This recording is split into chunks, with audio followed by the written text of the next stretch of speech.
day 2. I haven't done anything because people just don't like to take me anywhere. No, I'm just kidding. We had Grinders, which is basically Subway or Quiznos, but it's really, really good. Yes, I'll admit it's better. One thing better than Chicago. We don't have Grinders. We should bring them here. But now we're going to Target because we need diapers. Exciting.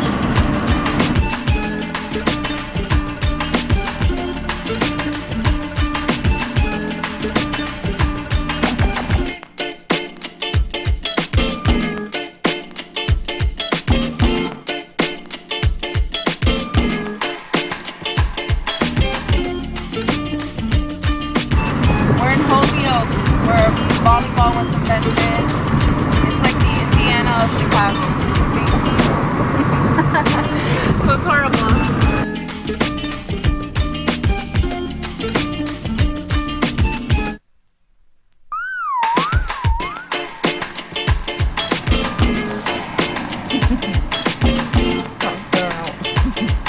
I look